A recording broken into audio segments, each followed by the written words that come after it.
These two old ladies were stealing packages, but one old man used force and pulled out a big brain and a Hong Kong foot. Damn, the two were instantly frightened. A few hours later, Fubol quickly arrived at the scene and found many stones in other boxes too. But these packages were unwanted by villagers. They were responsible for collecting them, so they didn't enter any rooms. No choice. Fubol had to take the body to the lab first. The careful forensic doctor discovered the stone's mouth was filled with white ash. The doctor took some out and examined it under a microscope. The result was shocking. This stuff was actually bone ash.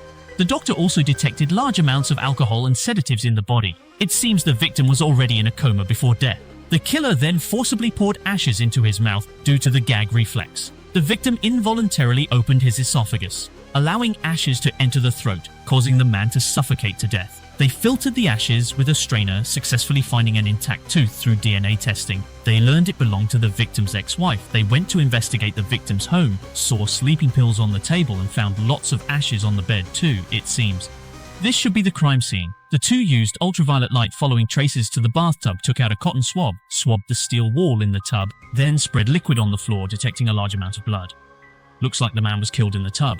Afterwards, they also found behind the man's bookcase a safe. So they took the safe back to the lab, forcibly opened it with a gun. Inside were full of videotapes, all marked with serial numbers. They opened and viewed them one by one.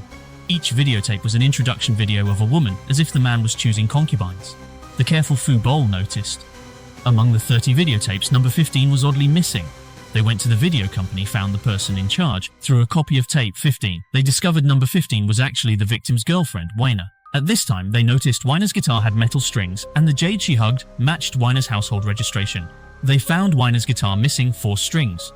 They believed Weiner likely used these strings to dismember the body. Subsequently, Weiner was quickly brought by Fubol to the police station. Fubol showed a photo and asked her where the guitar strings went, but Weiner said she didn't know. She'd lent the guitar to her big daughter. Fubol thought if Weiner wasn't the killer, it must be her daughter. Xiaomei Weiner found Xiaomei, asked if anyone else visited their home, if her dad had other women. Just then, Xiaomei suddenly burst into tears, saying she killed her dad. It turns out Xiaomei never received parental love until Weiner appeared. Xiaomei felt motherly love, once regarded Weiner as her mom. But one day, while Xiaomei was playing guitar, her dad suddenly appeared, angrily said she couldn't touch Weiner's things, and said he'd broken up with Weiner.